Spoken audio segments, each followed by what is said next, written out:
तो हमने चर्चा कि भगवद गीता के 5वें अध्याय के 17वें अध्याय से लेकर 26वें श्लोक तक भगवान स्वरूप सिद्ध व्यक्ति की चर्चा कर रहे हैं। ठीक है ना। स्वरूप सिद्ध व्यक्ति, जब व्यक्ति स्वरूप सिद्ध हो जाता है तब वो गुरु बनने के योग्य होता है, ध्यान रखिएगा। तब वो गुरु बनने के योग्य होता है। फिर चाहे स्वरूप सिद्ध वो निष्काम कर, किसी भी योग की बात हो रही है, योगा लीडर में जिस भी व्यक्ति की बात हो रही है, जो व्यक्ति आत्मज्ञान ग्रहण कर लेता है, साक्षात्कार आ गया, तब वो उस योग में, उस पद्धति में, जिस पद्धति से वो आ रहा है, उसका गुरु बनने के योग्य तब कहलाता है। ये बात है। मेरी जो इच्छा हुई, मैं स्पष्ट बोलता हूँ एकदम, वो चीज छुपाता नहीं हूँ। कभी बोलता लोगों को पसंद नहीं आया, लेकिन जो शास्त्र बोलता है वो तो मैं बोलता ही हूँ। और ये वृंदावन भी गया था, वहां भी क्लास दिया, तो वहां भी मैंने इस बात पर चर्चा किया था। अलग से भी चर्चा हुई थी बाद में फिर मेरी। तो जो सच है वो सच है, हमें सच पता होना चाहिए। रियलिटी फिर हम कितना कर पा रहे हैं, नहीं कर पा रहे हैं, वो एक अलग चीज है, लेकिन हमें क्लियर होना चाहिए। ठीक है। तो 19 तक हमने चर्चा कर ली है। अब श्लोक क्रमांक 20 से हम चर्चा को अपने आगे बढ़ा रहे हैं। यह सदानंदिनी योगिनी माता जी, आप पढ़िएगा। ना प्रयशते, ना ना प्रयशेत प्रियम प्राप्य, नो जित प्राप्य च प्रियम, स्थिर बुद्धरो सम्मूढ़ो ब्रह्म विद्या ब्राह्मणी स्थितः। हरे हरे कृष्ण कृष्ण प्रभु। प्रभु। तो मुझे ये वाला भी हो गया था श्लोक का लास्ट क्लास में। क्या हुआ? ये वाला श्लोक भी हो गया था मुझे लास्ट क्लास में ना। नहीं हुआ है, वो आधा अधूरा हुआ था, क्लास अधूरी रह गई थी, इसलिए मैं दोबारा कर रहा हूँ। ठीक है। ओके। नेट इशू आ गया। शिला प्रभुपाद की जय। जो ना तो प्रिय वस्तु को पाकर हर्षित होता है और ना अप्रिय को पाकर विचलित होता है, जो स्थिर बुद्धि है, जो मोह रहित है और भगवत विद्या को जानने वाला है, वह पहले से ही ब्रह्मा में स्थित रहता है। तो आप में से जो भगवान वीडियोज ऑन कर सकते हैं तो कर लें, अच्छी बात है, इससे थोड़ा उत्साह मिलता है। तो देखिए, ये स्वरूप सिद्ध व्यक्ति के लक्षणों की बात हो रही है। तो भगवान क्या बोल रहे हैं? स्वरूप सिद्ध व्यक्ति होता है जब उसे प्रिय वस्तु मिलती है तो उसको पाकर वो हर्षित नहीं होता है।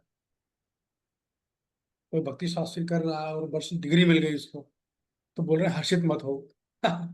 या कोई भी वस्तु आप चाहते हो अपने जीवन में, वो आपको दे मिल गई अगर, तो फिर आप हर्षित मत हो। और वैसे अप्रिय वस्तु को मिल गई तो फिर विचलित मत हो। ऐसी वस्तु जो आप चाहते नहीं हो, कड़वे वचन सुनना कौन चाहता है? कोई नहीं चाहता। कोई हमारा अपमान करे, कौन चाहता है? कोई नहीं चाहता। कौन चाहता कि मेरे व्यापार में हानि हो जाए? कोई नहीं चाहता। कौन चाहता मुझे कुछ आर्थिक क्षति हो जाए, जब मैंने पैसे छुपा छुपा के बना के रखे हैं वो चोरी हो जाए? कोई नहीं चाहता। ऐसी जो भी अप्रिय घटनाएं होती है उसमें विचलित नहीं होना है। ठीक है। तो वो स्थिर बुद्धि है। तो स्थिर बुद्धि कौन है? जो कि प्रिय वस्तु को पाकर हर्षित नहीं होगा और अप्रिय घटना घट गई तो विचलित नहीं हो। ठीक है ना। तो अप्रिय घटना घट गई तो विचलित नहीं होने से क्या तात्पर्य? कौन समझाना चाहेगा इसको? अप्रिय घटना घट गई और विचलित नहीं हुआ, बताइए मनीषा जी। हरे कृष्ण प्रभु जी, आगे क्या है प्रभु जी? चलो। इसमें ये होता है जैसे एक एग्जाम्पल, जैसे किसी व्यक्ति के घर में कोई किसी ने देह त्याग दी, छोड़ दिया, है ना। उस टाइम पे बहुत ही सब चारों तरफ से ना बहुत ही वो हो जाता है, प्रॉब्लमेटिक सिचुएशन, मतलब माइंड से ना बहुत हिल जाते हैं। तो उस टाइम में अब मतलब विचलित नहीं होता व्यक्ति, मतलब उस टाइम अपनी साधना से नहीं छोड़ता, यानी कि जपा छोड़ दिया या फिर अपनी जो साधना है उसको छोड़ दिया, तो उसमें विचलित नहीं। यस, वही बात है। विचलित नहीं होने का मतलब ये है कि मन में तो थोड़ा विचलन उसको रहेगा, दुख होगा, कष्ट होगा, लेकिन वो ऐसा नहीं कि विपत्ति आ गई किसी तरह की तो अपना भजन छोड़ दो, साधन छोड़ दो, जप छोड़ दो, क्लासेस अटेंड करना छोड़ दो। अगर वो ये छोड़ रहा है तो ये बिल्कुल ग्रास प्रमाण है कि ये व्यक्ति अस्थिर बुद्धि वाला है। इस व्यक्ति की बुद्धि स्थिर नहीं है। और आपको एक बात, बड़ी गंभीर बात बताता हूँ। विश्वनाथ चक्रवर्ती श्रीमद् भागवतम के श्लोक की टीका में लिखते हैं, जड़ भारत महाभारत के पास टाइम में, कि जिस व्यक्ति की स्थिर बुद्धि नहीं हो उस पर कभी विश्वास मत करो। आपको कैसे व्यक्ति दिख जाए कि वो स्थिर बुद्धि वाला नहीं है, आपका कितना नजदीकी हो वो, कितना आप उससे प्रेम करो, आप विश्वास मत करना, क्योंकि उसकी बुद्धि अस्थिर है। वो जरूर ऐसा कुछ ना कुछ काम करेगा जो आपको फंसा देगा समस्या में। इसलिए इस दुनिया में विश्वास अगर करना है, लोग कहते हैं ना किसी पर विश्वास नहीं करना चाहिए, क्योंकि मूर्ख लोग हैं वो, उनको पता ही पहचान नहीं किसको कैसे पहचानना है। तो जिस व्यक्ति की बुद्धि स्थिर है उस पर आप विश्वास कर सकते हो, और जिसकी बुद्धि अस्थिर है उस पर कभी विश्वास मत करना, भूल कर भी मत करना। ये निश्चित है कि वो आपको धोखा देगा। ये बात है, कभी कभी तो उसे पता ही नहीं होता अस्थिर बुद्धि वालों को कि मैं जो कर रहा हूँ वो गलत है, इतनी ज्यादा बुद्धि अस्थिर होती है। तो जब ये बात आती है कि वो प्रिय वस्तु को पाकर हर्षित नहीं होता है, तो इसका क्या मतलब है, इसे कौन बताना चाहेगा? हालांकि मैंने पिछली क्लास में बताया था। एक मिनट देखता हूँ किस किस नाम होता है। यस अनिता जी बताइए। हरे कृष्ण प्रभु जी, दंडवत प्रणाम। प्रभु जी, इसमें जो बताया है कि प्रिय वस्तु पाके हर्षित नहीं होता है, इसका अर्थ यह है कि वो जब जीवन में कुछ अच्छा समय आता है, अच्छा कुछ प्राप्त करता है, तो उसे भगवान की कृपा से जोड़ता है, उसमें अपना कोई योगदान नहीं समझता है। हम्म, तो लेकिन हर्षित होता है कि नहीं होता?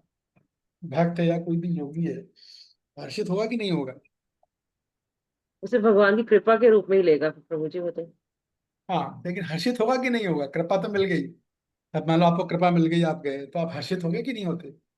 नहीं होगा प्रभु जी, समभाव में रहेगा स्थिर बुद्धि वाला व्यक्ति तो। ओके। तो देखिए ऐसा नहीं है, इस बात को समझिएगा। गोपाल जी बोलते हैं सभी योगी वैसे हर्षित होते हैं, खासतौर से भक्ति योगी। ऐसा नहीं होता कि जब भक्ति कर रहे हो तो हमारा हृदय हार्ड हार्टेड हो गया है, ऐसा कभी नहीं होगा। यदि ऐसा हो रहा है तो समझ जाइए भक्ति में भयंकर त्रुटि है। हृदय शक जब होता है जब व्यक्ति के पास ज्ञान बहुत ज्यादा हो जाता है और वो विज्ञान नहीं बनता है, तो हृदय हार्ड हार्टेड हो जाता है। तो भक्त का हृदय, ऐसा उम्मीद की जाती है, भक्त का हृदय एक सॉफ्ट हृदय होना चाहिए, उसमें फीलिंग्स होनी चाहिए, उस हृदय में सेंटिमेंट्स होने चाहिए, दूसरों के प्रति भावनाएं होनी चाहिए। ठीक है ना? तो ये लिखा है, अपनी घटना को पाकर विचलित नहीं होता लेकिन दुखी होता है। अब इतनी बड़ी प्लेन क्रैश हुआ है, तो बहुत जो भक्त को दुख हुआ होगा उनको, वाकई भी क्या इतनी बड़ी दुर्घटना घट गई। इतना अच्छा था, ये भक्ति अगर कर चुके होते तो आज इनमें से कुछ लोग हो सकता कि भले ही शरीर चले जाए लेकिन इनका अगला जन्म बहुत अच्छा होता। अभी अब यहाँ भगवत गीता बच गई वहां पर, ये अपने आप में चमत्कार है। ये हर्षित होने का विषय है। क्यों हर्षित होने का विषय है? बिल्कुल हर्षित होने का विषय है। देखिए भगवान ने दुनिया को दिखाया, इसके संसार में एक ही चीज सत्य है, और वह है मेरी भगवत गीता। बोलना बड़ा आसान है जाते समय, राम नाम सत्य है, राम नाम सत्य है, सत्य बोलो गत्ते, वो बुलवाते हैं। तो वो किसके लिए बोलते हैं? वो मुर्दे के लिए बोल रहे हैं, साथ में चलने वालों किसके लिए बोला जा रहा है, कौन बताएगा? साथ में। हैं? प्रभु जी, वो बोला जाता है राम जो साथ चल रहे हैं उनके लिए, लेकिन लोग सोचते हैं कि ये मुर्दे के लिए बोला जा रहा है। हाँ, वो बोला जाता है जो साथ में चल रहे, उठा के चल रहे हैं। मरने वाला का तो खेल हो चुका, तो उससे सीखना क्या, जो जिंदा लोग जो उठा रहे हैं उनके लिए बोला, पर लोग क्या सोचते हैं कि मरने वाले के लिए बोल रहे हैं। तो राम नाम सत्य है, सत्य बोलोगा तो कहने का मतलब ये है कि भाई भक्त का हृदय होता है, हर्षित भी होता है और वो दुखी भी होता है। ये भगवत गीता बच गई, जो अच्छा भगवत गीता पढ़ो तो बड़ा खुश प्रसन्नता मिलेगी, देखो वाह। क्यों? क्योंकि समझ रहा है कि भगवान दिखाना चाह रहे हैं कि दुनिया में केवल एक ही सत्य है, बाकी सब असत्य है। जो घर, ये संसार, दुनिया, यहाँ के लोग सब असत्य है, में से सब सत्य मतलब हैं, लेकिन अस्थाई है। असत्य से मतलब ये है टेम्पररी है, परमानेंट तो कल भगवत गीता है, जो जन्म जन्मांतर साथ देगी। इस जन्म में हमारा कोई भी हमारा साथ नहीं देने वाला, अगले जन्म निश्चित है। पता नहीं भगवान कौन से ब्रह्मांड में डालेंगे, कहाँ डालेंगे, किस योनि में डालेंगे, किधर डालेंगे, कुछ आता पता नहीं। तो जब अच्छी घटना होती है तो वो हर्षित होता है। क्यों? उससे हर्षित नहीं होता कि उसे कोई चीज प्राप्त हुई है तो वो उसका भोग करेगा। बुद्धिवादी लोग कोई चीज मिलती है तो वो हर्षित होते हैं क्योंकि वो उसका भोग करेंगे। भक्त को कोई चीज मिलती है वो भी हर्षित होगा, लेकिन न हर्षित होने का मतलब है कि वो खुद के लिए हर्षित नहीं होता है। वो इसलिए हर्षित होता है कि अब इस चीज को मैं भगवान की सेवा में लगा सकता हूँ और अच्छे से मैं भगवान की सेवा कर सकता हूँ। अभी ये बहुत सही समय भगवद गीता का प्रचार करने का। हर्षित होगा भक्त, क्योंकि भगवान की सेवा में लगा रहा है। ये इसका मतलब है, इसको समझिएगा। ठीक है ना? इसी प्रकार अप्रिय घटना जब घटती है तो किसी को दोष नहीं देगा वो, लेकिन मन दुखी होता है उसको, कोई से अपमान कर दिया, उसका झटका तो लगता है, लेकिन वो अपनी जैसे बता रही है साधना नहीं छोड़ेगा। नाम जप सब जो रूटीन है वो सब वैसा का वैसे ही चलेगा उसका, और इसी से उसका शुद्धिकरण भी होगा। ये बात है। ठीक है? तो इसका मतलब ये है बेसिकली। तो कुल मिला के ये है कि सुख हो या दुख हो, वो अपनी चेतना को, भगवत चेतना को बरकरार रखता है और भगवान की सेवा नहीं छोड़ता है। जो फिलॉसफी है उसको बराबर, जो सुन रहा है उसको दिमाग में रखता है, वो बराबर सोचता है। बल्कि ये समय है मेरे को, जो मैं क्लासेस में सुन रहा हूँ, दर्शन शास्त्र, ये गीता का दर्शन सुन रहा हूँ, उसको अप्लाई करने का अवसर है ये। ऐसा वो सोचता है, इसीलिए वो स्थिर बुद्धि वाला है। स्थिर बुद्धि का मतलब ही यही है कि कठिन समय में वो टीचिंग अप्लाई करेगा, उसकी बुद्धि स्थिर हो गई है। वो जो अस्थिर है वो बिल्कुल सारी टीचिंग ताक में डाल देगा। जरा सी कुछ घटना घटी, अप्रिय घटना घटी, वो सब भूल जाएगा, और जो उसका अंदर का जानवर है वो बाहर आ जाएगा। इससे पता चलता है हम लोग भक्ति में कितना स्थिर हुए हैं, उसका पता इससे चलता है। कितना स्थिर, जब प्रिय घटनाएं घटती है, जब अप्रिय घटनाएं घटती है। प्रिय घटनाएं बहुत सारी हो सकती हैं, अप्रिय घटनाएं भी बहुत सारी हो सकती हैं। कितना स्थिर है हम माइंड से, कितना हम इस चीज को समझ रहे हैं कि सारी समस्या टेम्परेरी है, इनमें ज्यादा घुसने की जरूरत नहीं है। आज ही मैं किसी को बोल रहा था कि हमारी जीवन की प्रॉब्लम उतनी गंभीर नहीं है। इस पॉइंट को मूल मंत्र बना लो आप लोग। कोई सी भी समस्या हो, हमारी जीवन की कोई भी समस्या इतनी गंभीर नहीं है जितना कि हमारा मन उसे बना देता है। मन से गंभीर बनती है एक्चुअली में समस्या है, और जिसकी बुद्धि स्थिर है उसके लिए वो समस्या गंभीर नहीं है। इतनी गंभीर नहीं है कि भक्ति छोड़ दे या उस दिन भक्ति ही ना करे। इतनी गंभीर तो कभी समझता ही नहीं है वो। तो स्थिर बुद्धि होना जीवन में बहुत आवश्यक है भक्ति प्रगति करने के लिए। स्टडी माइंड अगर नहीं है, उस भक्त को तो बहुत तकलीफ है, उसकी लाइफ में हमेशा फ्लक्चुएशन रहेगा। ज्यादा कुछ घटना घटेगी तो डिस्टर्ब हो जाएगा, ज्यादा कोई अच्छा घटेगा तो उत्साह आ जाएगा उसको। जिसको विश्वनाथ चक्रवर्ती बोलते हैं घन तरल स्टेज होती है भक्ति में, घन तरल। तो न्यू भक्तों की स्टेज है घन तरल। कभी उत्साह आएगा कभी नहीं आएगा। कोई अच्छी घटना घट गई, किसी ने तारीफ कर दी, उत्साह आ गया भक्ति के लिए। किसी ने निंदा कर दी तो उत्साह चला गया। ऐसा होता है। और वो भ्रम में स्थिर रहता है। तो भ्रम में स्थिर रहने का तात्पर्य कौन बताएगा? वह भ्रम में स्थिर रहता है, ऐसा क्या मतलब है? क्या सुनीता जी बताइए।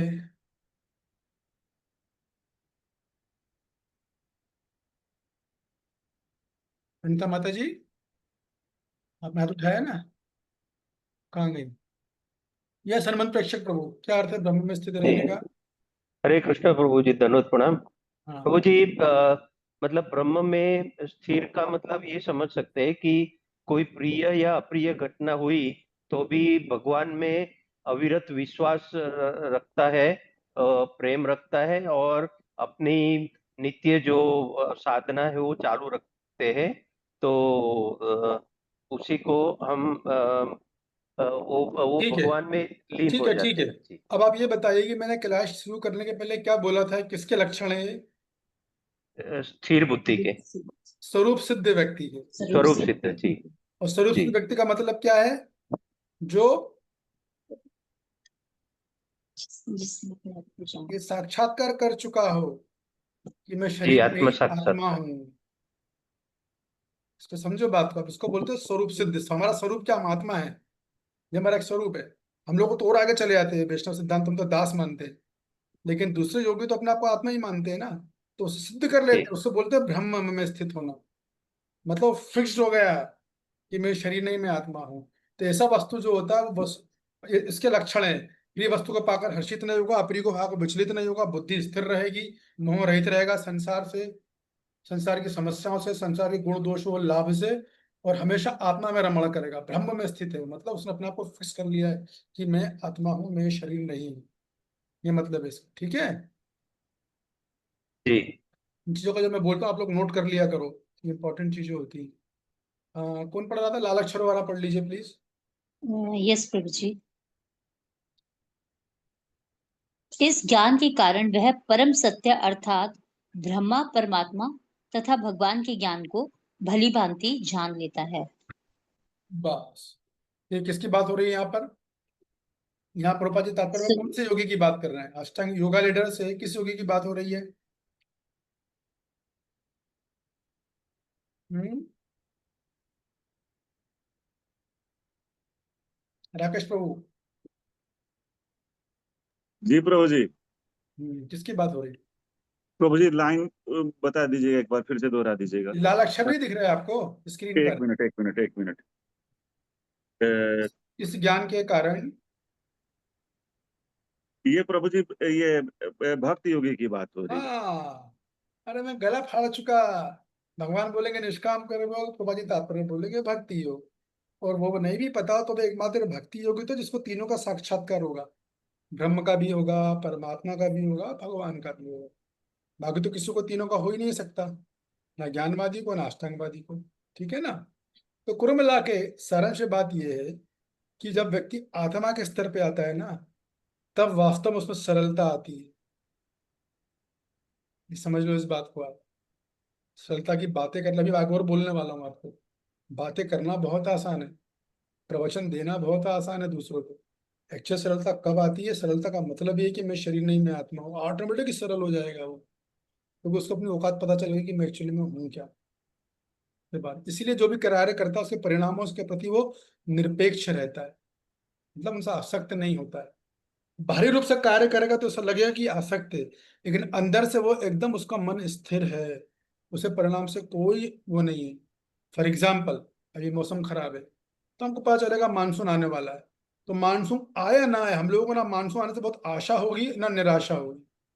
अरे मौसम विभाग ने बोला था मानसून नहीं आया, और हम घर से बाहर नहीं निकल रहे हैं, रोटी नहीं बना रहे हैं, बाहर निराश हो, एकदम ब्रेक डाउन हो गया। ऐसा हो रहा है क्या? नहीं हो रहा है।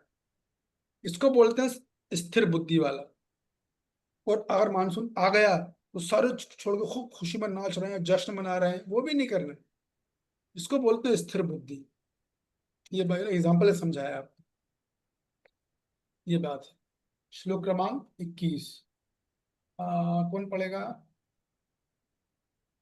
यस, राधिका जी, राधिका दीदी आप पढ़िएगा। फिर अगला श्लोक जो रंगनारायणी माता जी पढ़े देंगे 22 में। ब्रह्म, देखिए ब्रह्म मतलब बार बार जो बता रहा हूँ उसको ध्यान रखिएगा। ब्रह्म मतलब आत्मा, आत्म साक्षात्कार, आत्मज्ञान की स्थिति। ब्रह्म सत्तात्मा विदयंता आत्मनि सुखम, सा ब्रह्म योग युक्तात्मा सुखम क्षय न मनुष्यते। शिला अनुवाद। प्रपाद की जय। ऐसा ऐसा मुक्त पुरुष भौतिक इंद्रिय सुख की ओर आकृष्ट नहीं होता, अपितु सदैव समाधि में रहकर अपने अंतर में आनंद का अनुभव करता है। इस प्रकार स्वरूप सिद्ध व्यक्ति पर ब्रह्म में एकाग्रचित होने के कारण असीम सुख भोगता है। हाँ, तो देखिए ऐसा मुक्त पुरुष मतलब वही आ गया स्वरूप सिद्ध व्यक्ति। ठीक है ना? वो क्या करता है? इंद्रिय सुख के प्रति आकृष्ट नहीं होता है जरा भी। इंद्रिय सुख आप समझते हो ना, हमारी 10 इंद्रियां और 10 इंद्रियों का विषय है, रूप गंध स्पर्श इत्यादि। तो उनके प्रति वो आकृष्ट नहीं होता है। लेकिन चूंकि निष्काम कर्म योगी है, हमने पिछले में चर्चा करी, क्रिया करेगा। जब क्रिया करेगा तो इंद्रिया इंद्रियों के विषयों के संपर्क में आएंगी, लेकिन वो समझता है, वो खुद अपने आप को उससे अलूफ रखता है। वो जानता है कि मैं शरीर नहीं, मैं आत्मा हूँ। ये तो मेरी इंद्रिया इंद्रियों के विषय में आई है कुछ समय के लिए, सेवा के लिए। तो बड़ा सावधान और सावधान रहता है। और इस प्रकार वो अपने आप में चित्त में एकाग्र चित्त में रहकर बहुत सुख भोगता है। सुख मतलब आत्मा का सुख, आत्मिक सुख बोलते हैं उसको। भक्त आत्मा से परमात्मा का सुख को भोगता है, भगवान के सुख को भोगता है। परमात्मावादी जो वो आत्मा से परमात्मा के सुख को भोगता है, और जो ज्ञानवादी होते हैं वो आत्मा के ब्रह्मानंद के सुख को भोगता है। अंदर अंदर चलता है सारा काम, ये बाहर नहीं दिखता है। ये सुख ऐसा सुख दिखेगा नहीं। अभी हम लोग भौतिक स्तर पे अगर हम सुखी हो तो हमारे चेहरे में स्माइल आती है, आंखों में चमक आ जाती है, चेहरा लाल होता है वगैरह वगैरह। इस सुख में से लक्षण प्रकट नहीं होते इतनी जल्दी, बल्कि प्रकट भी होते हैं तो योगी उसे नियंत्रित कर लेते हैं कि दूसरों को पता ना चले। कितना भोजन भजन और शयन कभी दिखावा, और दान, इनका दिखावा कभी नहीं करना चाहिए। जितना आप दिखावा करोगे, दिखावा किया है ना, आपका भजन डाउन हो गया है उसी टाइम। इसको बिल्कुल आप समझ लो अच्छे से। कभी दिखावा नहीं करना चाहिए। कभी कभी लोग बोल देते हैं, हम कथा कर रहे थे और अचानक बोलेंगे हमें राधा कृष्ण के दर्शन हो गए। जो कथा से जो कुछ फला वो तो उनको फल मिलने वाला था वो भी निष्फल हो गया। इसलिए कभी भी अंदर ही अंदर सुख भोगा जाता है, ऐसी चीज होती है। अब इसमें प्रभुपाद जी एग्जाम्पल दे रहे हैं श्री यमुनाचार्य जी का, है ना? तो आप ऐसा कीजिए कि लाल अक्षर वाला पढ़ लीजिए। जी। भौतिकता की दृष्टि में काम सुख की ही सर्वोपरि आनंद है।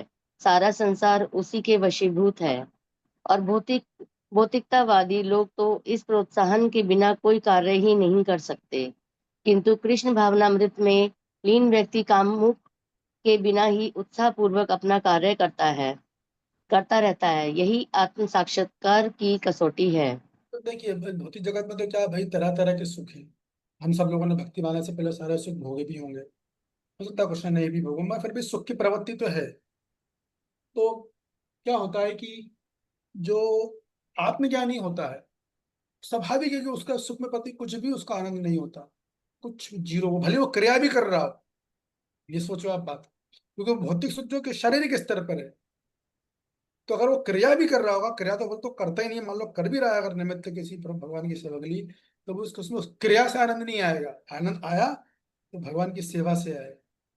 इसको समझो आप अच्छे से, ठीक है ना। क्रिया में आनंद नहीं आएगा।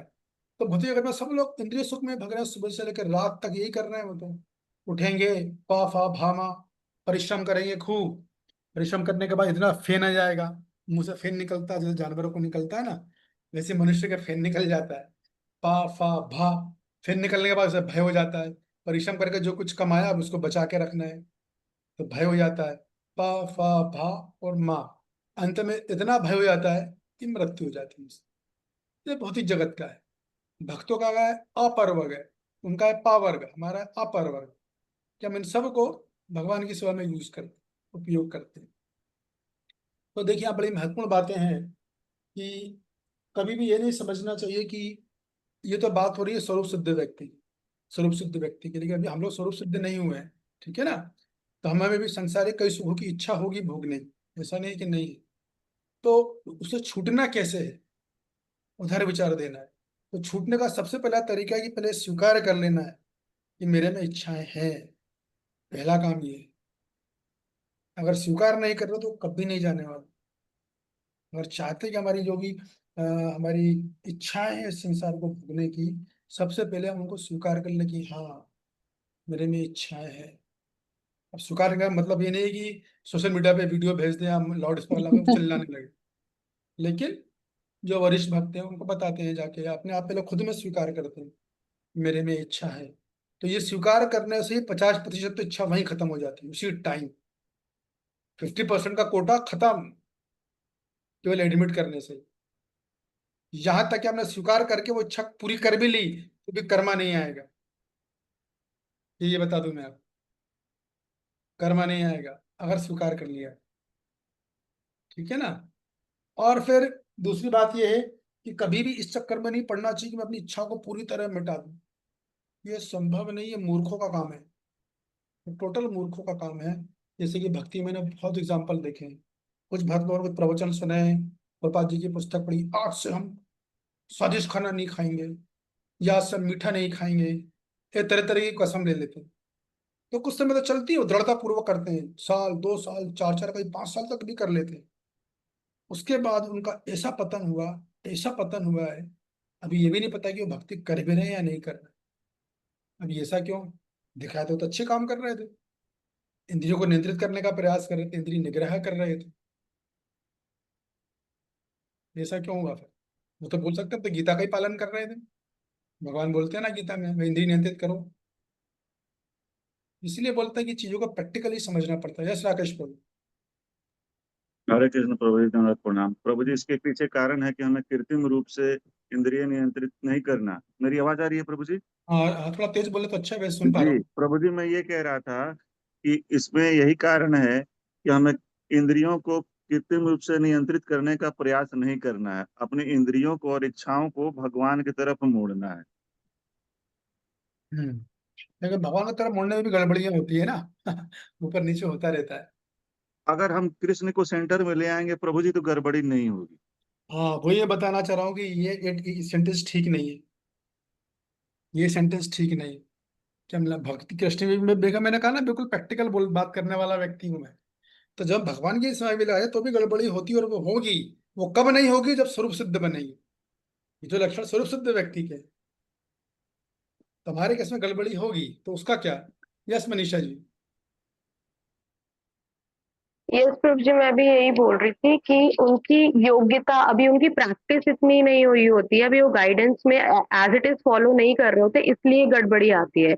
किसी की मतलब जब अंडर गुरु के गाइडेंस में वो रहेंगे और उस लेवल पे पहुंच जाएंगे, जब अगर गुरु उनको आदेश देंगे कि हाँ इस टाइम पे आप ये काम कर सकते हैं, only then that person can do that thing, otherwise problem आएगी। तो देखिए, अब मैं जो कह रहा हूँ सो समझिए कि देखिए, जब ये बात जो हो रही है किसकी, स्वरूप सिद्ध व्यक्ति की हो रही है, तो उसका तो फुल नियंत्रण है, क्योंकि उसे साक्षात्कार हो गया कि मैं आत्मा वाकई में हूँ। वो दूसरों के शरीर नहीं, आत्मा देख रहा है, उस स्तर पे आ गया। लेकिन साधक हम जैसे लोग, या कोई भी XYZ जो भी है, जो शारीरिक चेतना में है, तो ये समझना चाहिए कि इस स्तर पे कभी कोई अपने प्रयास से नहीं आ सकता। पहली चीज तो ये, कितने आप प्रयास करो, तो इसका मतलब है कि प्रयास नहीं करेगा, आदमी आता है कृपा से। खासतौर से भगवत भक्ति में उस स्तर पे आने के लिए चाहिए कृपा। कृपा कैसे मिलेगी? अपने प्रयास से। तो जब प्रयास करोगे तो गिरोगे जरूर, प्रयास करोगे तो गिरोगे जरूर। छोटा बच्चा है, चलना सीखता है तो कितनी बार गिरता है, घुटने फूटते हैं, मुंह लगती है, लेकिन इसका मतलब का वो अपना प्रयास करना छोड़ देता है? नहीं, वो प्रयास करता करता है, उसके प्रयास से फिर जो है वो चलना सीखता है। तो भक्ति के पथ पर जब तक व्यक्ति शुद्ध ना हो जाए, तब तक ऊपर नीचे थोड़ी बहुत गड़बड़ी रहेगी, तो उसको दोष नहीं माना जाता, उसको दोष नहीं मानना चाहिए। आप कभी सुन लो किसी ने कुछ गड़बड़ा कर दी, कभी उसकी निंदा का दोष मत रखना, बिल्कुल गलती मत करना, वो निश्चित है वो दोष आप पे आएगा, 100% आएगा। हाँ, आप अपने आप को सुधारो, अपने आप को इम्प्रूव करो, वो वैलिड है। लेकिन अभी मत बोलो कि देखो इतनी भक्ति करता था, इतने बड़े बड़े दिए, उसने ऐसा कर दिया। वो गिरना है, हम सब में, हम अब हम उस रास्ते पर चढ़ रहे हैं, गिरेंगे ही। क्यों? क्योंकि भगवान के लिए हमारा भक्त बनना उतना महत्वपूर्ण नहीं है, या हमारी भक्ति करना उतना महत्वपूर्ण नहीं है। सॉरी, मैं गलत बोल गया, भक्त बनना तो महत्वपूर्ण है, लेकिन हमारी भक्ति का प्रोसेस फॉलो करना इतना महत्वपूर्ण नहीं है जितना हमारा विनम्र रहना है, जितना हमारा विनम्र रहना है। तो कभी कभी अक्सर ऐसा होता है कि जब हम बहुत स्ट्रिक्टली फॉलो करते हैं, उसको बोलते हैं फनेटिज्म, या नेटर ऑफ स्ट्रिक्शन वर्ड आता है, शब्द है वो, नियमाग्रह और नियमाग्रह, वहाँ बात आती है। तो वहां पर हमको, जब नियमाग्रह करो आप स्ट्रिक्ट हो जाते हो, हृदय पत्थर हो जाता है, स्ट्रांग होने लगते हो, आप दूसरों से बेहतर समझते हो, फिर आप दूसरे के बारे में नेगेटिव बोलते हो, अपराध करते हो, और आपका फॉल डाउन हो जाता है। मैंने भयंकर देखा है। तो मैं ये बात कहना चाह रहा हूँ कि अभी की स्थिति में व्यक्ति को अंदर तृप्ति करनी चाहिए, साधक को तृप्ति करनी चाहिए, लेकिन कैसे? आटे में नमक के बराबर। तो भक्तियों की जो होता है, वो इंद्रिय भोग करता है, लेकिन आटे में नमक के बराबर करता है। वो ऐसा नहीं करता कि एकदम बिल्कुल ही नहीं करेगा, वो भी गलत है, गिर पड़ोगे, और खूब करोगे तो भी गिर पड़ोगे। तो कम से कम मात्रा में, फॉर एग्जाम्पल हम जा रहे में कुछ मीठा खाने की इच्छा हो गई, तो हमेशा नहीं खाते, कभी कभी सालों बरसों में एक दो बार, जो भी है रेगुलेशन, अपना गए, भगवान को भोग लगाए और खा लिया, वो कर लेना चाहिए, वो कर लेना, इससे आप स्टेबल रहोगे। और आप बिल्कुल रिजिड हो जाओगे तो फिर से इकट्ठा खाओगे, तो ऐसा खाओगे, ऐसा खाओगे, वो है ना, 9 दिन के लोग, 9 दुर्गा आती हैं जब, 8 दिन तो बहुत शराबी शराब छोड़ देगा, मांस खाना छोड़ देगा, 7 दिन के बाद दशहरा तक का उसे इंतजार नहीं होता है। या जो संडे का संडे जाते हैं चर्च में, एक दिन रोकेंगे, उसके बाद दे दम सारे गलत कार्य करते। क्यों हो रहा है? वो इसीलिए हो रहा है, आदमी को प्रैक्टिकल रहना पड़ता है। प्रोपा जी एग्जाम्पल, हमारे शरीर में फीवर हमेशा रहता है, अभी हमारी बॉडी में, सबके बॉडी में बुखार है, लेकिन क्या हमें नुकसान दे रहा है? नहीं दे रहा है, क्योंकि फीवर को बढ़ाया नहीं गया है। मुझे थोड़ी बहुत इंद्रिय तृप्ति का फीवर हम लोग जब तक शारीरिक अवस्था में है, तब तक रहेगा, लेकिन एकदम खूब करना वो भी बहुत गलत है, और एकदम रोक लेना आर्टिफिशियली कृत्रिम रूप से, वो भी गलत है। इंद्रिय भोग तभी जाएगा जब भक्ति का स्वाद आएगा, जब उसका रस आएगा। यह है प्रैक्टिकल बात, ये दूसरा अध्याय में हमने पढ़ी थी। जब तक उच्चतर रस नहीं मिलेगा हमको, ऐसा रस हम तो करोड़ों जन्मों से इंद्रिय भोग करते आ रहे हैं, तो जब तक उससे ऊंचा रस नहीं मिलेगा, ये छूटेगा नहीं। लेकिन इसका मतलब ये भी नहीं कि खूब करें नहीं छूटेगा, नरक हो जाए, नहीं, वो भी नहीं है। अब बिल्कुल नहीं करें, वो भी नहीं है।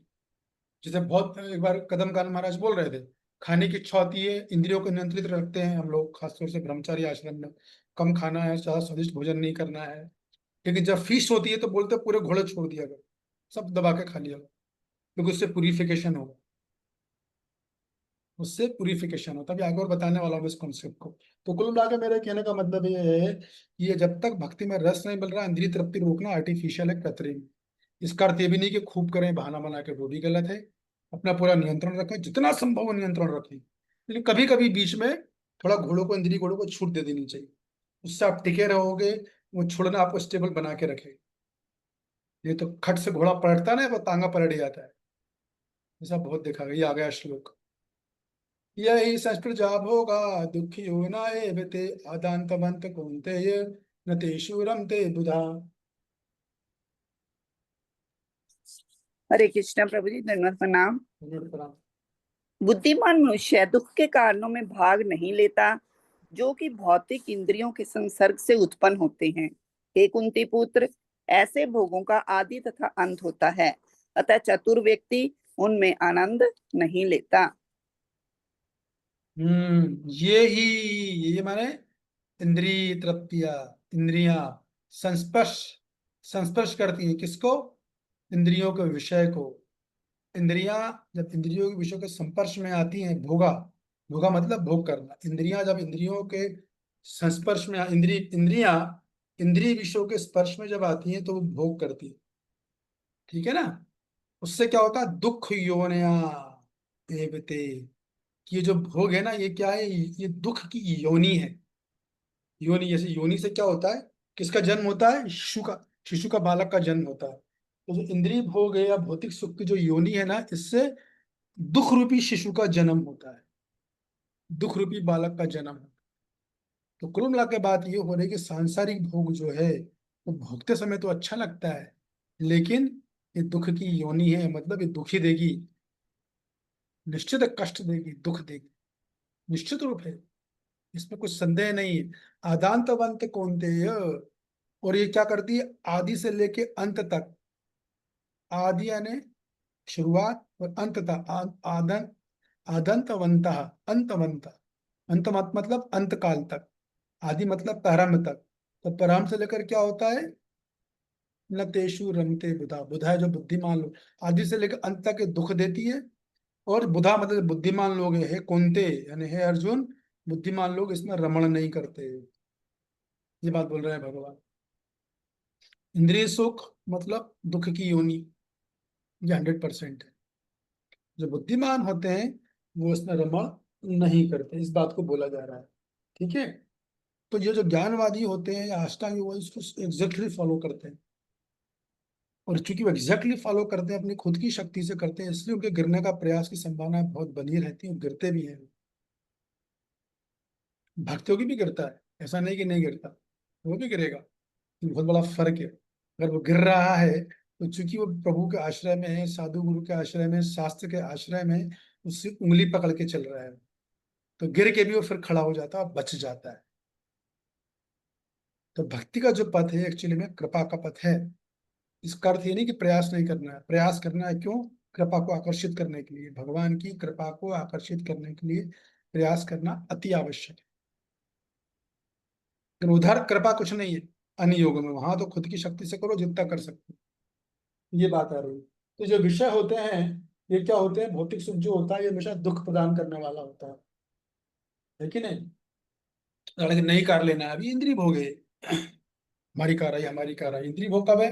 भगवान की सेवा से अलग हटके। लेकिन आप सोचो नहीं, कार लेके भक्तों की सेवा में लगाएंगे हम, भक्तों को घुमाना है, भक्तों को लेके जाना है, या हमें मंदिर जाना है, कुछ भी काम, तो वह इंद्रिय भोग नहीं हुआ, फिर वो इंद्रिय भोग कैटेगरी में नहीं आ रहा। भले हमें एंजॉयमेंट मिल रहा है, लेकिन वो इंद्रिय भोग में नहीं आ रहा है। आप उसमें महामंत्र लगा के सुन रहे हो, कि भगवत कथाएं सुन रहे हो, भगवत गीता सुन रहे हो, समय का सदुपयोग करता है इस तरह।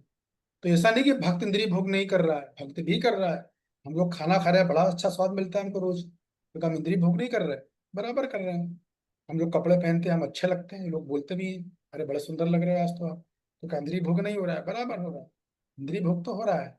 लेकिन उस इंद्रिय भोग को चूंकि भगवान की सेवा में लगाया जा रहा है, उससे शुद्धिकरण हो जाता है। और इंद्रिय भोग आटे में नमक का बराबर करना चाहिए। जैसे कि मैं कुछ ऐसे भक्तों को जानता हूँ जो सुन लिया श्लोक पढ़ के, उन्होंने कसम खा ली, दुख मिलता है, आज के बाद हम गुलाब जामुन नहीं खाएंगे, इसी उन्होंने कसम खा, ठीक है। और उन्होंने कई कई समय तक इसको बना के रखा, नहीं खाएंगे नहीं खाएंगे, और दूसरों का प्रवचन चालू किया। दूसरे लोग खा रहे हैं तो उनको तुच्छ भावना से देख रहे हैं। और बाद में जब उनका सब्र का बांध टूटा है, तो उन्होंने इतने गुलाब जामुन खाए हैं, इतने गुलाब जामुन खाए कि उनको हॉस्पिटल में एडमिट करना पड़ा।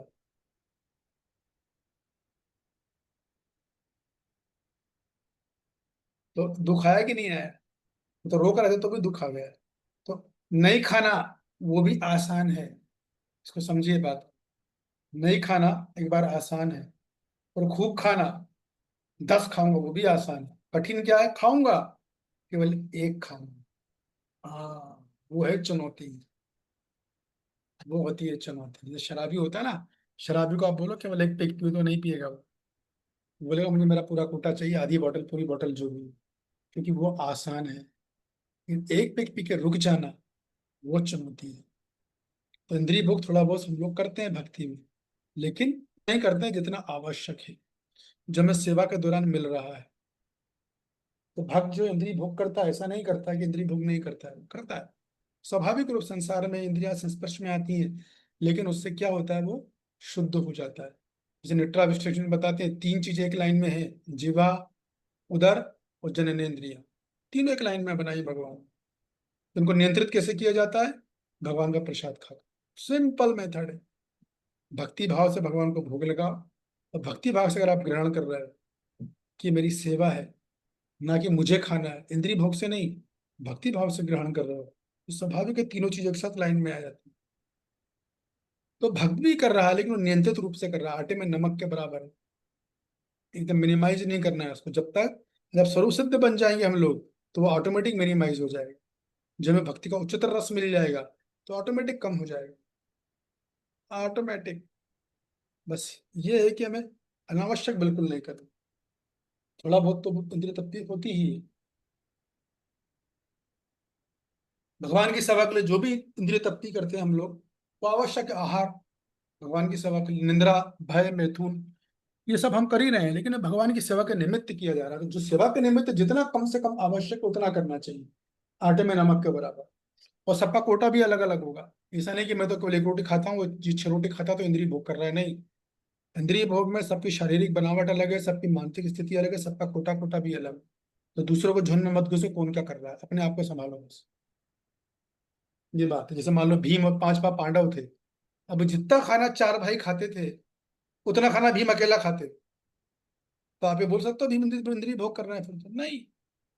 भीम उतना अगर खाना खाते थे तो काम भी बड़े बड़े करते थे, फिर बड़ा बड़ा काम किया उन्होंने, बड़ा बड़ा असुरों को मारा है, ऐसा किया उन्होंने। तो कुल मिला के बात है, प्रोपा जी बोलते हैं कि देखो, आहार, निंदा, भय, मैथुन जब तक हम शरीर में हैं, शारीरिक चेतना में, तब तक वो आवश्यक है। लेकिन कितना? आटे में नमक के बराबर। भगवान की सेवा के लिए जितना आवश्यक है, भक्तों की सेवा के लिए जितना आवश्यक है, उतना कीजिए। तो अति आहार वो भी खतरनाक है, और अल्प आहार वो भी खतरनाक, दोनों खतरनाक है। मैंने खुद देखा है भक्तों, अननेसेसरी अल्प आहार कर रहे हैं, गिर पड़े वो लोग, आंखें धंस गई उनकी, शरीर खराब हो गया, लेकिन नहीं माने, अहंकार के कारण। कई भक्तों ने बोला भाई इतना मत करो, नहीं हम तो कर लेंगे। इमेज में फंस जाते हैं, इमेज कॉन्शियस हो जाते हैं। क्योंकि दोनों आसान चीजें, इंद्रिय रोकना, इंद्रिय भोग, दोनों आसान है। कठिन है मिनिमाइज मात्रा में करो, वो चुनौती है। और वही भक्त लोग करते हैं, वही भक्त से एक्सेप्ट किया जाता है। अधिक मात्रा में करोगे आप इंद्रिय भोग, तो आपको दुख देगा ही देगा। कोई सेक्स है, बहुत ज्यादा सेक्स कर रहा है, क्या होगा? दुख, बीमारी, तनावरी बीमारियां होंगी उसको। कोई खाना खाता है, कोई अधिक मीठा खाता है, तो उसको बीमारी होगी। कहते हैं ना, अति सर्वत्र वर्जयते। अति नहीं करनी है, अति करोगे तो दुख देगी। संतुलित में कर रहे हो तो आप तब आपकी स्थिर बुद्धि है। ये बात है। तो कुल मिला के बात है कि देखो, निष्काम कर्मयोगी, भक्ति योगी जो है, ये तो इंद्रिय तृप्ति नहीं करते हैं। लेकिन भक्ति योगी जो होता है, वो इंद्रिय तृप्ति करता है, मगर संतुलित मात्रा में करता है। बिल्कुल। जब उसे भक्ति का रस मिल जाता है, वो छोड़ता नहीं, वो ऑटोमेटिक छूट जाता है। ये बात है। अब इसमें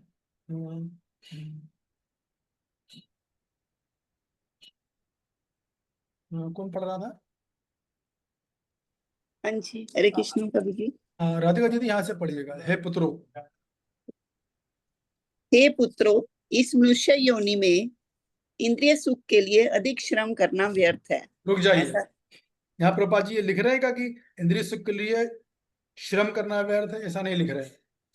इंद्रिय अधिक सुख के लिए अधिक श्रम करना व्यर्थ है। जो बोला ना, अति सर्वत्र वर्जयते, इस चीजों को समझना चाहिए अच्छे से। जो लोग को नहीं करना नहीं करना नहीं करना, वो जब करते हैं तो ऐसी करते हैं ऐसी करते हैं कि पूरे वर्ल्ड रिकॉर्ड बना देते हैं। आगे बढ़िए। ऐसा सुख तो शूकरों को भी प्राप्य है। इसकी अपेक्षा तुम्हें इस जीवन में तप करना चाहिए, जिससे तुम्हारा जीवन पवित्र हो जाए और तुम असीम दिव्य सुख प्राप्त कर सको। अतः जो यथार्थ योगी या दिव्य ज्ञानी हैं, वे इंद्रिय सुखों की ओर आकृष्ट नहीं होते, क्योंकि ये निरंतर भव रोग के कारण हैं। जो भौतिक सुख के प्रति जितना ही आसक्त होता है, उसे उतने ही अधिक भौतिक दुख मिलते हैं। हरे कृष्ण। जितना भौतिक सुख के प्रति आसक्त होगा उतना अधिक भौतिक दुख मिलने वाले हैं आपको। तो भक्त क्या करता है, मैं बार बार बोला कि देखो, हम लोग भौतिक भक्ति करते तो हमें सुख तो थोड़ा बहुत मिलती है, हम प्रसाद भी खाते हैं, कुछ भी चीज करते हैं, थोड़ा बहुत सुख तो मिलता है। तो भक्तों में चलो छोड़ो, भौतिक सुख की इच्छा भी रहती है, और उसे स्वीकार करना चाहिए, हाँ है। लेकिन उससे बड़ी चीज क्या है? भगवान की भक्ति की इच्छा अधिक बलवती होती है। इस चीज को समझो आप। भौतिक सुख की इच्छा है हमारे मन में, लेकिन भगवान की भक्ति की इच्छा अधिक बलवती है। तभी तो हम रोज 9 घंटों जाप कर रहे हैं, क्लासेस सुन रहे हैं, नोट्स बना रहे हैं, इतनी सारी सेवाएं कर रहे हैं। क्यों कर रहे हैं? क्योंकि इच्छा अधिक बलवती है। तो भक्ति में, भक्त के साथ क्या होता है, जब आता है फ्यूचर में आएगा तो खूब सारी इच्छाएं रहेंगी और भक्ति एकदम नीचे रहती। लेकिन जैसे प्रगति करता करता करते करते करते करते करते तो भक्ति की इच्छाएं कम होती जाती हैं, और भगवान को सुख देने की इच्छा बढ़ती जाती है। तो फिर चिंता का विषय नहीं है। और यदि ऐसा हो रहा है उस दौरान, यदि कुछ आप इंद्रिय सुख कर भी रहे हो, तो पाप नहीं लगने वाला, उसका कर्मा नहीं आने वाला। ये विशेष जो है, भक्त योगी को भगवान का डिस्काउंट है। शर्त है कि इंद्रिय करने के बाद में कुछ शर्तें हैं कि उसको थोड़ा सा दुख मनाना चाहिए, शोक मनाना चाहिए, ये क्रिया अच्छी नहीं है, ऐसा करना चाहिए उसको। ये बात है। तो चीजों को ठीक से समझ जा। कुल मिला के बात यह है कि इंद्रिया के देखिए सरस्पर्श में आती हैं, इंद्रिय सुख लेते हैं तो दुख होता है, और दुख होता है तो फिर वो जो बुद्धिमान लोग उससे रमण नहीं करते। तो भक्त योगी थोड़ा बहुत इंद्रिय भोग कर भी लेते हैं, लेकिन उसमें रमण नहीं करते हैं, उससे आसक्त नहीं होते, उससे अटैच नहीं होते कि चाहिए ही चाहिए।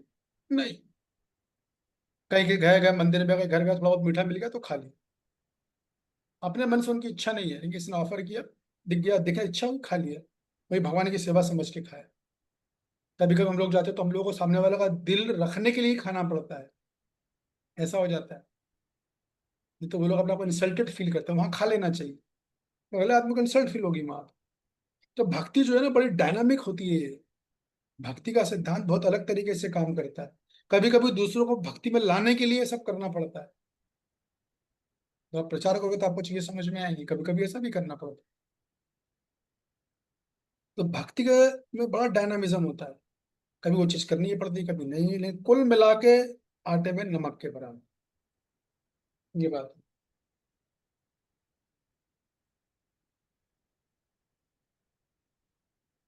इसमें एक चीज रह गई क्या?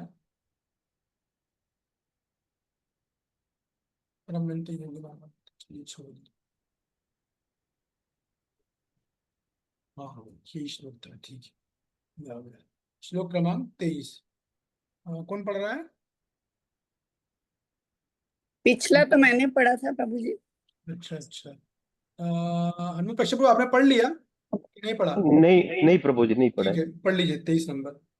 शुक्र हेति है वह सोड़ोम प्राक शरीर विमोक्षणात् काम क्रोध उद्भम वेगम स युक्त सा सुखी न रहा। अनुवाद: यदि इस शरीर को त्यागने के पूर्व कोई मनुष्य इंद्रियों के वेगों को सहन करने तथा इच्छा एवं क्रोध के वेग को रोकने में समर्थ होता है, तो वह इस संसार में सुखी रह सकता है। तो देखिए, मैं जो आपको बता रहा था बात कैसे प्रमाणित हो रही है। ये श्लोक था, ये श्लोक है ना, ये स्वरूप सिद्ध व्यक्ति के लिए नहीं है। ऊपर के श्लोक स्वरूप सिद्ध व्यक्ति के थे। न हर्षति न द्वेष्यति, जो हमने चर्चा करी थी, ठीक है ना। ब्रह्मस्वई सक्तात्मा, लेकिन ये श्लोक स्वरूप सिद्ध व्यक्ति के लिए नहीं है, बल्कि ये साधक के लिए है। ये साधक के लिए। तो क्या है कि जब भी आप भक्ति के पथ पे चलोगे, इंद्रिय तृप्ति को रोकोगे, तो इंद्रियों को वेग आएंगे, है ना। 6 तरह के वेग होते हैं: वाणी वेग, क्रोध वेग, वाचा वेगम, मनसा वेगम, क्रोध वेगम, उदर वेगम, उवस्त वेगम, जिह्वा वेगम। कोई 6 तरह के वेग होते हैं। तो इन तरह के वेग को सहन करने का प्रयास करना चाहिए। साधक आता है तो वो भक्ति के माध्यम से ही प्रयास को रोक सकता है। जब भक्ति करेगा, भक्ति से साधु गुरु वैष्णवजन प्रसन्न होंगे, तब वो जाके इन वेगों को सहन कर पाए। तो उनको सेव करने का प्रयास करना चाहिए। और वो क्या कारण है कि नहीं कर पाता है, मान लो क्या बाधा आ रही है, तो 2 कारण बताते हैं: इच्छा और क्रोध। जिसमें इच्छा बलवती है तो सहन करने में बहुत कठिनाई होगी उसे। और दूसरा, क्रोध की बहुत अगर आदत है तो वह इन वेगों को नियंत्रित नहीं कर पाए। लेकिन जो साधक भी होता है वो इच्छा और वेग पर अधिक काम करता है, तो फिर वो इन वेगों को काफी हद तक, ऐसा नहीं कि वेग नहीं आते, संन्यास लेवल तक वेग आते हैं। तो जब अभी ब्रह्म स्थिति में नहीं आए ना, जब तक शारीरिक स्थिति में वेग आएगा, लेकिन क्या होता है, उन वेगों को सहन कर लेते हैं। ये बात ठीक है ना। आगे पढ़िए, तात्पर्य पढ़िए, पूरा पढ़, शुरू से पढ़िएगा। तात्पर्य: यदि कोई आत्म साक्षात्कार के पथ पर अग्रसर होना चाहता है तो उसे भौतिक इंद्रियों के वेग को रोकने का प्रयत्न करना चाहिए। ये वेग है वाणी वेग, क्रोध वेग, मनोवेग। मनोवेग, उदर वेग, उपस्थ वेग तथा जीवा वेग। जो रुक व्यक्ति जाइए, ये 6 वेग बताया नेक्टर ऑफ इंस्ट्रक्शन में, आप लोगों को जो पढ़ा होगा। इनमें सबसे पहला वाणी वेगा, वाचो वेगा। जिसने वाणी का वेग रोक लिया, विश्वास कीजिए, उससे सारे वेग स्वतः रुकेंगे। ये बड़ा सूक्ष्म बिंदु है। वो कल्ले में लोगों पर वाणी का वेग ही नहीं। एक बात बोलना चालू करेंगे, मैं तो पक जाता हूँ। एक ही चीज को 100 100 बार बोलते हैं, एक ही बात बार बार रिपीट करेंगे, बार बार रिपीट करते हैं। उनको बात को संतुलन में बोलना ही नहीं आता है कि अपनी बात को एक लाइन में कैसे सामने वाले को कन्विंस कर। वो कला नहीं है कलयुग के लोगों के पास। अधिकतर लोग में देखा, एक बार लाइट चली गई, अब दिन भर का उनका विषय हो जाएगा यही बात है। जितनी बार मिलेंगे, लाइट गई थी, क्या क्या हुआ, सब अपनी बातें बताएंगे। गाँव में चौपाल होती है ना, गाँव में लाइट चली है तो सारे लोग चौपाल में आके बैठते हैं, क्योंकि वहाँ हवा लगती है। और एक ही बात होगी, सुबह से लेकर रात तक लाइट चली गई। अरे भैया, टॉपिक चेंज करो, बात को खत्म करो। तो गर्मी ये होगी ही, वो तो गर्मी का मौसम है। एक बार बोल दिया, बात खत्म, नेक्स्ट पॉइंट, दूसरे टॉपिक पे आओ। तो अगर वाणी वेग जिसने रोक लिया, तो वो क्रोध वेग भी रोक लेगा, मन का वेग भी रोक लेगा। और बाकी के 3 वेग जो है वो प्रसाद से रुक जाते हैं। तो खेल सारा जिह्वा का है। मोटे मोटे अक्षर हैं, बताओ। जिह्वा से 2 काम होते हैं: जिह्वा से जो वाणी का वेग रोक ले, तो जिह्वा से जो प्रसाद खा ले सेवा के भाव में, तो सारे वेग रुक जाएंगे उसके, सारे वेग रुक जाएंगे। और ये काम भक्ति में बहुत आसान है। ये काम दूसरे योगों में नहीं है, फैसिलिटी दूसरे योगों में नहीं है फैसिलिटी, भक्ति योग में फैसिलिटी है। इसलिए भक्ति की शुरुआत भी जिह्वा से होती है, अंत भी जिह्वा से होता है। जिह्वा के 2 फंक्शन है: बोलना और स्वाद लेना। जीवा से कृष्ण के बारे में बोलो जितना संभव हो सके, प्रजल्पा मत करो, गलत लोगों का संग मत करो। क्योंकि गलत लोगों का संग करोगे, सुनोगे, तो वही बातें बोलोगे। और प्रसाद लगा के खाओ। जीवा से प्रभु का नाम लो, जीवा से भगवान का प्रसाद खाओ। आराम के साथ आप इनसे एकदम से नहीं निकलोगे, धीरे धीरे, उठते गिरते, गिरते पड़ते, उठते गिरते, गिरते गिरते गिरते अपने समय पर आप निकल जाओ। लेकिन पूरे समय में आपको इनको रोकने का प्रयास करना है। सॉरी, रोक तो सकते नहीं, इनको सहन करने का प्रयास करना है। कब तक? जब तक कि मृत्यु ना आ जाए, तब तक। इसीलिए ये श्लोक साधक के लिए है। आगे पढ़िए, अभी पौराग जी बोलेंगे इस बात। सिर्फ रेड वाला पढ़ना है प्रभु जी कि पूरा पढ़ना है? पूरा पढ़ लीजिए। जी। जो व्यक्ति इन विभिन्न इंद्रियों के वेगों को तथा मन को वश में करने में समर्थ है, वह गोस्वामी या स्वामी कहलाता है। ऐसे गोस्वामी नितांत संयमित जीवन बिताते हैं और इंद्रियों के वेगों का तिरस्कार करते हैं। भौतिक इच्छाएं पूर्ण न होने पर क्रोध उत्पन्न होता है और इस प्रकार मन, नेत्र तथा वक्षस्थल उत्तेजित होते हैं। अतः इस शरीर का परित्याग करने के पूर्व मनुष्य को इन्हें वश में करने का अभ्यास करना चाहिए। बस रुक जाइए। देखिए, प्रभा जी खुद बोल रहे हैं, अतः इस शरीर का परित्याग करने के पूर्व, मैंने मृत्यु के पूर्व तक इनको वश में करना, क्या करना है, अभ्यास करना। तो अभी शारदा जी आप बताइए, मान लो कोई सपोज चलो कि कोई कोई युवा लड़का है, उसकी उम्र 25-26 साल है, ठीक है, और जी उसका लक्ष्य है कि मैं 100 किलो वेट उठाऊं, तो क्या वो एक बार में उठा लेगा? सोचे नहीं पहले दिन प्रभु जी, जाऊं है। धीरे धीरे उठाएगा प्रभु जी। हाँ, तो वो उसकी बुद्धिमानी ये है, उठा तो पाएगा ही नहीं वो, धीरे धीरे जी उठाना प्रयास करेगा। 25 से चालू करेगा, 25 से 35, फिर 45, फिर 50, फिर 55, से बोलते हैं वेट लिफ्टर। जी उसी प्रकार इंद्रियों का वेग भी इसी तरह से सहा जाता है। एकदम से सहोगे तो ब्लास्ट हो जाओगे। जब वेट अगर 100 किलो का वजन उठा लिया उसने, उसी रीढ़ की हड्डी टूट जाएगी। धीरे धीरे होता है सहन करना। और जैसे जैसे भक्ति में रस मिलता जाता है, फिर आपको सहन करने की दिक्कत नहीं है ज्यादा, तो ऑटोमेटिक ये मन ही नहीं लगेगा वहां। उच्च उच्च रस मिल गया ना। श्लोक है भगवत गीता में, क्या श्लोक है वो, दूसरे अध्याय में, रसो व्रजम कौन्तेय परम दृष्टा निवर्तते। जब जीव को उच्चतर रस मिलता है ना, तो जितने संसार के रस है, निम्न रस में जाते हैं, स्वतः ही छूट जाते हैं। और उच्चतर रस मिलता है कृपा से, साधु कृपा से। और साधु कृपा कैसे मिलती है? जब हम उसके आदेशों पर चलते हैं, तब कृपा मिलती है। इस दुनिया में है जो भी है, तो कहने का मतलब ये है कि जब हम आदेश पालन पे चलते हैं, साधु गुरु शास्त्र के चलते हैं, तो तीनों का तीनों प्रसन्न होते हैं। फिर कृपा मांगने की जरूरत नहीं, कृपा ऑटोमेटिक बरसती है, स्वतः बरसती है। ये भगवदगीता को सेवा के भाव में पढ़ेंगे ना, ये जो बोल रहे हैं यही सब हमारे अंदर आ जाएगा। सेवा के भाव में पढ़ो, उसे प्रैक्टिकल करें, सेवा के भाव में प्रैक्टिकल करें, अपने आप प्रसन्न हुए, अपने आप कृपा है, बाय प्रोडक्ट है, मांगना भी नहीं। तो ये सब बातें हैं। और जितना अधिक व्यक्ति इन वेगों को सहन करेगा, उतना उसे भक्ति में शक्ति मिलती है, उतना अधिक भक्ति वो प्रगति करता है। मन कितना भी चल रहा है, मन तो चल रहा है, लेकिन मन को बुद्धि से इन छह को पर रोकने का प्रयास, अभ्यास करते रहना चाहिए। गिरोगे हम, नो प्रॉब्लम, फिर खड़े हो जाओ और आगे बढ़ो। पहले 3 महीने प्रकार, 3 महीने में इंद्रिय भोग करते थे, अब 6 महीने में करें, वहां तक आ गए, बहुत बड़ी बात। 6 महीने में करते थे, अब 9 महीने, फिर साल भर। इस तरह से आदमी करता है। कोई इंद्रिय भोग प्रतिदिन करेगा, कोई साधक, कोई हफ्ते में 1 दिन करेगा, कोई महीने में 1 दिन करेगा, कोई साल में 1 दिन करेगा। तो सबका अलग अलग स्तर रहेगा, लेकिन जब तक वो स्वरूप सिद्ध नहीं बन गया, तब तक होगा। और करना चाहिए, लेकिन आटे में नमक के बराबर। धन्यवाद, थैंक यू वेरी मच। किसी का कोई प्रश्न है तो बोल दीजिए। 4 श्लोक कर लिया आज हमने पूरे, 20, 21, 22, 23। ठीक है, प्रश्न?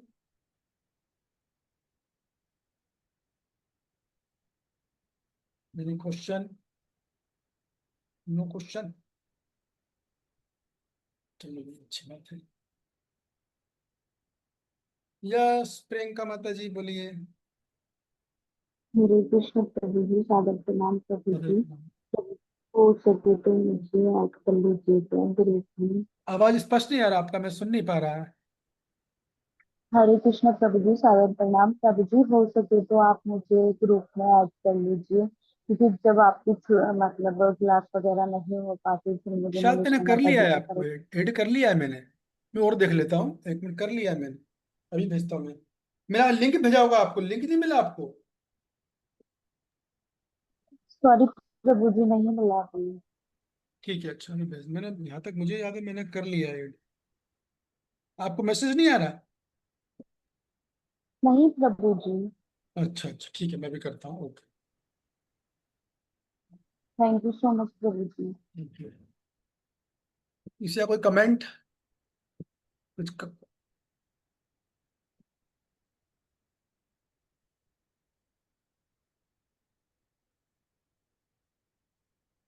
और एक हाथ और उठा हुआ है। यस अनीता जी बोलिए। हरे कृष्ण प्रभु जी, धन्यवाद प्रणाम प्रभु जी, थैंक यू सो मच। आज की क्लास बहुत अच्छी थी। सबसे अच्छा आपने ये एक्सप्लेन किया कि जो हमारा इंद्रिय भोग जो शब्द है उसको आपने क्लियर करा, और उसको हम कैसे मतलब हमें समझना चाहिए। सबका एक समान स्तर नहीं होता, ये आज डिफाइन हुआ। नहीं तो हम एक ही डेफिनेशन को बार बार सुनते समझते रहते हैं, लेकिन समझ नहीं पाते कि हमें अपने पे कैसे इसको इम्प्लीमेंट करना है, या हमें कहाँ रुकना है, कहाँ कितना करना है। तो ये चीज आज अच्छे से क्लियर हुई प्रभु जी। थैंक यू क्योंकि प्रभु हमें जी। हमेशा किसी को समझ के रखना चाहिए कि किसी भक्त को हमारे देखने में और भगवान के देखने में जमीन और आसमान का डिफरेंस है। बहुत बड़ा अंतर है। हमारे लिए कोई लग रहा है बहुत बड़ा भोगी है, लेकिन भगवान कर दे उसके लिए भी नम्र है, क्योंकि प्रयास तो कर रहा है वो। बस वो ये है कि उसमें गलती ये नहीं कि वो छलिया नहीं होना चाहिए, उसे डुप्लीशियस नहीं होना चाहिए, सिंपल और सरल होगा, फिर तो ये कोई मायने ही नहीं है। इंद्रिय भगवान ध्यान भी नहीं देते इसमें। ये भगवान तो खुद जानते जब तक मैं इसको रस मिलेगा नहीं, ये इंद्रिय भोग छोड़ नहीं सकते। वो रस मिलेगा कब? जब मैं दूंगा। क्लियर बात है ना एकदम, है कि नहीं है? जी तो चीजों को ठीक ठीक समझना पड़ता है।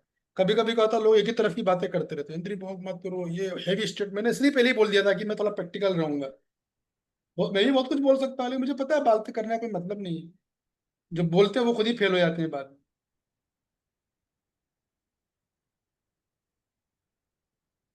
एक्चुअल प्रभु जी, प्रैक्टिकल गाइडेंस ही चाहिए, क्योंकि बुकिश गाइडेंस तो हमें कोई भी दे रहा है, कोई बता रहा है, लेकिन प्रैक्टिकली उसको हम अपने इम्प्लीमेंट कैसे करेंगे, ये तो इस तरह की गाइडेंस से ही आएगा कि हमें अपनी हर पर्सन की लाइफ टू लाइफ में मतलब चेंजेस तो है ही है ना, सबका अलग अलग परिस्थिति है, उसे सच से कैसे भागना नहीं लेकर चाहिए, आना है वो। सच को स्वीकार कर लेना चाहिए। जी वो भगवान को प्रसन्न करेगा। मैं बोल रहा हूँ ना कि देखिए, किसी का पतन भगवान के लिए कोई मायने नहीं रखता, भगवान के लिए उसकी नम्रता मायने रखती है।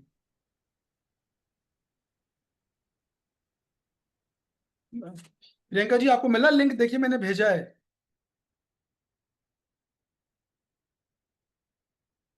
कहाँ गई क्या वो? जैसे राधिका दीदी पूछिए।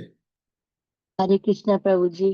प्रभु जी, जैसे अभी आपने एक एरोप्लेन की बात जो बताई ना, उसमें एक ना किसी ने हमारे ग्रुप में ना एक बहुत गलत बात डाली। तो उसमें ना ये लिखा हुआ था कि भागवत गीता बची है उसके अंदर सिर्फ, क्या भगवान ये प्रूफ करना चाह रहे थे कि सिर्फ खाली मेरा अस्तित्व ही जिंदा है, बाकी और कुछ संसार में कुछ भी नहीं है?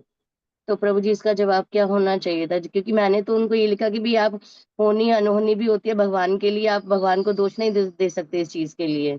देखिए इस चीज और में क्या है कि अपन जो कुछ भी करेंगे, अपन सब अपनी इंटरप्रिटेशन करेंगे। जैसे मैं शुरू में एक बात बोली कि भगवान ये बताना चाह रहे हैं कि संसार असत्य और मैं सत्य हूँ। तो ये इंटरप्रिटेशन शास्त्र की, हम एक जनरल है, ये तो उसको बोल सकते हैं। बाकी एक्चुअल क्या होता है अभी हमें पता ही नहीं, समय बताएगा। मगर ये तो कंफर्म है ना कि संसार असत्य है, ये तो फिलोसफी बोल रही है, तो भगवान इस चीज को दिखा रहे हैं। जी प्रभु जी। वो उसी चीज को नेगेटिव वे में बोल रहे हैं, हम उसे रियल वे में बोल रहे हैं कि संसार असत्य और मैं सत्य हूँ। ये बात बोली गई। ठीक है ना? जी प्रभु जी। ठीक है। ओके, यस राकेश बाबू, आपने हाथ उठाया था। प्रभु जी मेरा प्रश्न नहीं है प्रभु जी, मेरा कमेंट है हाँ कि हाँ। प्रभु जी जितना सिद्धांत को समझना जानना और मानना जरूरी है, उससे ज्यादा मुझे लगता है कि सिद्धांत को कैसे व्यवहार में लाएं, ये महत्वपूर्ण है प्रभु जी। और ये आप बहुत अच्छे से बताए प्रभु जी आज की क्लास में। हाँ तो यहाँ तो वन साइडेड बोलते हैं ना एकदम, बहुत हैवी बोलते हैं श्लोक को, तो मत करो ये करो वो मत करो, वो सब कर रहे हैं भाई। वो ना चाहते हुए कर रहा है, उनसे हो रहा है। जब मैं ज्यादा नहीं बोल रहा, आप उद्धव गीता पढ़ोगे उसमें भगवान ने फुल डिटेल में बताया है। और जनरली जो बोलते हैं प्रभु जी, वो सबके लिए एक ही स्टैंडर्ड रखते हैं, क्या? सबके लिए एक ही स्टैंडर्ड रखते हैं सिद्धांत का। गलत है ना वो? लेकिन व्यवहार में वो प्रभु जी संभव नहीं होता सबके लिए। बहुत गलत है वो। भाई ये सबका, प्रभु जी आज की क्लास से बिल्कुल क्लियर है।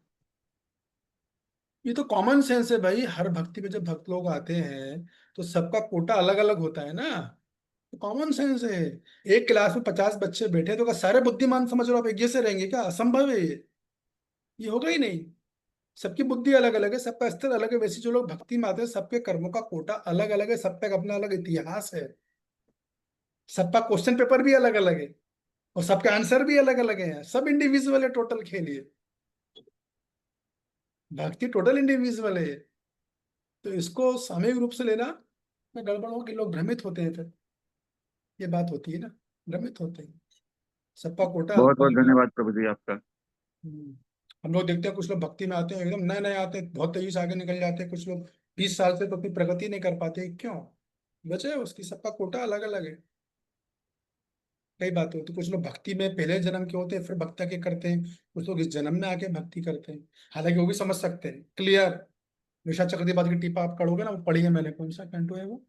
6 कैंटो में है वो, 4-6 एग्जाम्पल दिएगा, उसमें क्लियर समझ में आ जाता है कि कौन इस जन्म में भक्ति प्रारंभ कर रहा है और फिर जन्म से करके आया है। आचार्यों ने बड़ी फुल क्लैरिटी दे रखी है अपन को, तभी मैं इतना कॉन्फिडेंस से बोल रहा हूँ, मतलब मैं भी नहीं बोल पाता जो मैंने बोला। ये मुझे पता है रिकॉर्ड हो रहा है, कहीं भी जा सकता है, सुन ले, प्रैक्टिकल है वो है, ये बात ठीक है। हरे कृष्ण प्रभु जी, दंडवत प्रणाम, बहुत बहुत धन्यवाद प्रभु जी। हरे कृष्ण। हरे कृष्ण प्रभु जी। सादर हरे कृष्ण प्रभु जी। हरे कृष्णा प्रभु जी, नरेश नरेश प्रभु आपने हाथ उठाया, बोलिए नरेश कामती जी।